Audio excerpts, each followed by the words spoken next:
গরমকালে সানসেট খুব সুন্দর লাগে, কারণ একটা ম্যাচিং দেখবে একদম ধুলাযুক্ত একদম কালো একটা হাওয়া। Hello guys, welcome back to my channel. আমি হচ্ছি তোমাদের ফেভারিট পল্লবী, এখন তোমরা দেখছো এখন পালি পল্লু। আমি এখন যাচ্ছি একটু ঘুরে ঘুরে করতে, আমি আর দাদা একটু দূর দিকে যাবো ভাবছি আজকে।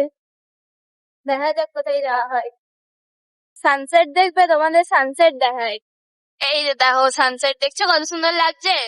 গরমকালে সানসেট খুব সুন্দর লাগে, কারণ গরমকালে একমাত্র সানসেট দেখা যায়। শীতকালে কোন সময় সূর্য টুক করে ডুবে যাবে সেটার কোনো খোঁজ খবর নেই, তার জন্য গরমকালে সানসেটটা দেখতে পাওয়া যায়। তার জন্যই বললাম যে গরমকালে সব থেকে বেশি সুন্দর সানসেট দেখা যায়। একটা ম্যাচিং দেখবে, একটু আগে সূর্যটা আগে কোন দিকে দেখালাম, বাঁ সাইডে, এর মধ্যে দেখো ডান সাইডে চলে গেছে। এটা ম্যাজিক লয়। এই দিক থেকে ওই দিকে চলে যাচ্ছে। এই বাঁকুড়া সিনেমা হল, ওই যে ওইখানে ডিম্বাকৃতি সিনেমা হল, ডিম ডিম।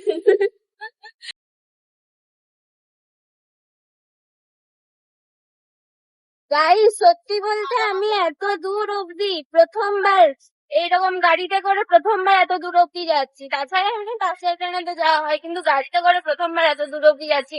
আপাতত মানে ঠিক হয়েছে ছাতনা যাবার। ঘরে বলে আসেনি, যখন জানতে পারবে গাল দেবে। আমরা এসছি ঠান্ডা ঠান্ডা হাওয়া খাওয়ার জন্য, এতটা লং ড্রাইভ করছি, কিন্তু আসছে গরম ধুলাযুক্ত একদম কালো একটা হাওয়া। বিচ্ছিরি লাগছে।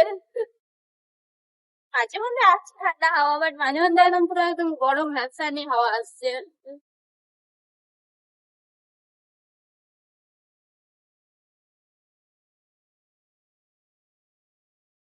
এই জায়গাটি সেই জায়গা যেখানে সেই নবমীর দিন, দুর্গাপূজা নবমীর দিন এসে গাড়ি পড়ে গেছিল, পা ধোয়া হয়েছিল, কত কীর্তি হয়েছিল, ওই জায়গা হচ্ছে এইখানটা।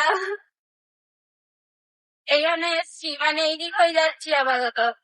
সেদিনও আমাদের ঠিক হয়েছিল ছাদনা যাওয়া হবে, কিন্তু সেদিন ছাদনা যাওয়া হয়নি, ইয়ে শুশুনিয়া চলে গেছে অ্যাকচুয়ালি।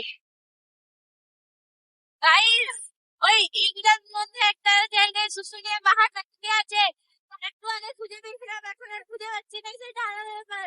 কিন্তু যাই হোক, এখন আমরা ছাদনা দিয়ে যাচ্ছি, ছাদনার মোড় পেরিয়ে গেছে, এখন আমরা যাচ্ছি। তো এখন আমি সবাইকে একটাই কথা বলতে চাই, যারা ছাদনা যাবে এখন চেপে যাও, কিন্তু 100 টাকা করে লাগবে। আমাদের গাড়িতে কিন্তু আর একজনের মতো বসার জায়গা আছে। একটা মন্দিরে আছি, মন্দিরটা হচ্ছে বাসুলি দেবীর মন্দির, ছাতনার। কে কে এসেছো কমেন্টে জানিও। আমি প্রথমবার এলাম। এই যে এখানে মন্দির, এটা আমি যতদূর জানি এই মন্দিরের পেছনের গল্প হচ্ছে যে এখানে যে রাজা ছিলেন তিনি এই মন্দিরটি বানিয়েছিলেন। তারপর যখন এখন সব সদ্যজাত সদ্য বিবাহিত হয়, তারা এখানে এসে প্রণাম করে তারপর বাড়ি যায়। আমাদের বাঁকুড়াতে যেমন মহামার থানে প্রণাম করা হয় সেরকম, আমি যতদূর জানি। ভুলও হতে পারি, ভুল হলে কমেন্টে জানিও। এখানে একটা কুয়াও আছে দেখতে পাচ্ছি। এই কুয়াটা কিসের কুয়া আমি বুঝতে পারছি না, কিন্তু প্রচণ্ড বড় অ্যান্ড প্রচণ্ড গভীর। আমার প্রচণ্ড ভয় লাগছে এখানটাতে। এখানে কত সুন্দর পরিবেশটা, হালকা হালকা হাওয়া দিচ্ছে, কোকিল ডাকছে। এদিকে একটা আর্টচেলার মতো আছে, ওদিকে বলি হয়, ওদিকে আরেকটা জায়গা বসার। হচ্ছে এই মন্দিরের জায়গা।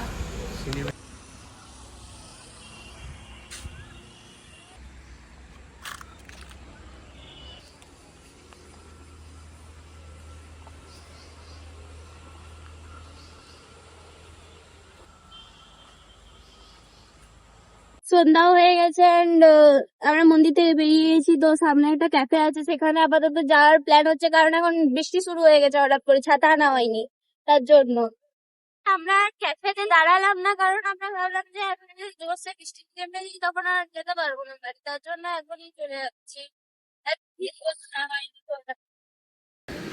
গাইজ, রং ডিসিশন। হাইওয়ের মাঝে ফেসে গেছি।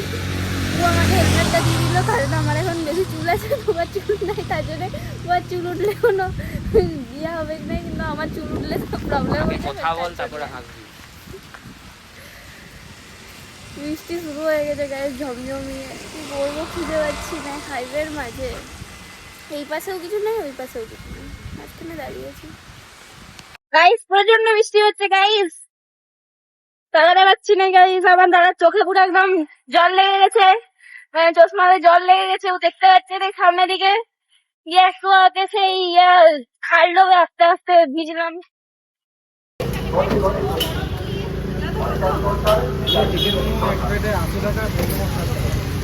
গাইজ এত ভিজলাম, ঠিক আছে, লাস্টে এসে মোমো পেলাম, মোমোই খাচ্ছি গরম গরম, কিছু করার নেই। গাইজ আমরা বাড়ি চলে এসেছি, অনেক অ্যাডভেঞ্চারাস একটা কি বলবো ব্লগ বানিয়ে, জার্নি করে। লিটারেলি আমরা আসছিলাম, আস্তে আস্তে একটা ট্রাক্টর এমন হয়ে গেল, মুখটা আমার রাস্তায় জল পড়ে গেল। আর দাদা তো হা করে শ্বাস নিচ্ছিল, আর ভিতরে জল ঢুকে গিয়েছিল। যাই হোক, বাড়ি চলে এসেছি। আজকের মতো ব্লগটা এখানেই রাখলাম। ভালো লাগলে একটা লাইক শেয়ার কমেন্ট অবশ্যই করে দিও, অ্যান্ড সাবস্ক্রাইবটা করতে ভুলো না, ঠিক আছে? টাটা।